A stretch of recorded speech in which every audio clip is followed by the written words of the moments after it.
We'll have to get you one of Boone's jackets. Eddie wouldn't care, I tell her, trying to smile.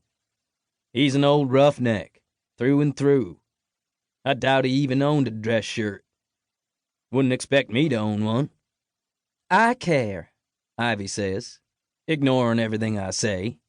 And his widow will care. And his children will care. It's important, Clay. She speaks to me like I'm a child, but it just rolls off my back. Ivy is a little fussy about appearances, but she means well, and she wants us to look right for this.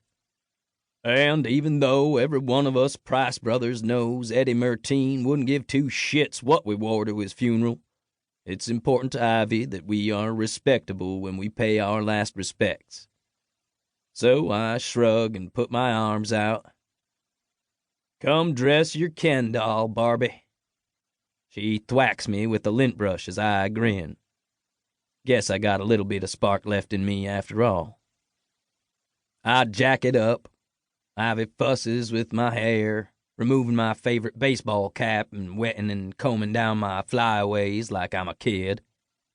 I just let her fuss.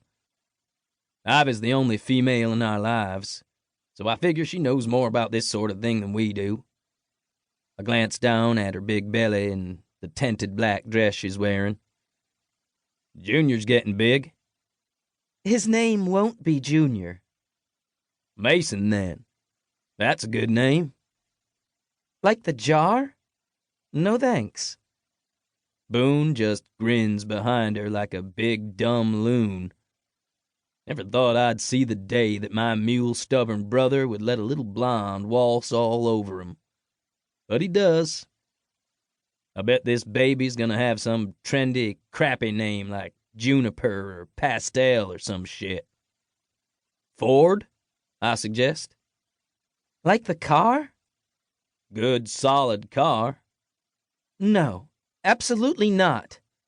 Ivy finishes messing with my hair and then runs the lint brush over my jacket. All right, you look good. Are the wreaths in the cars? Everyone have umbrellas? We have hats, Seth says, a bit of sulk in my youngest brother's tone. Umbrellas, Ivy repeats firmly. This is a funeral, not a bowling alley. She fusses with the string of pearls at her neck, looking worried. I want you to look the part. Everyone's going to be focused on the fact that the Price family is showing up. We look good, baby girl, Boone says, moving to press a kiss to his wife's cheek. They're just giving you shit. It's gonna be fine, I promise. Ivy gives him a smile, reassured by his calm words. I wish I was so easily placated. The knots back in my stomach and groan. Ain't no avoiding this. Eddie deserves a good send-off, and we'll be there. I just wish... Fuck, I don't know what I wish. The funeral's a good one, I guess. I've only been to 2, but compared to my father's funeral, this one's done right. Eddie's in the most expensive coffin that Price money can buy, since he died working on one of our rigs. There are flowers and wreaths all over the small chapel, and a shit-ton more at the graveside. The service is nice and decently attended, and I try not to look at Eddie's widow and the 3 little boys she has sitting on the pew next to her.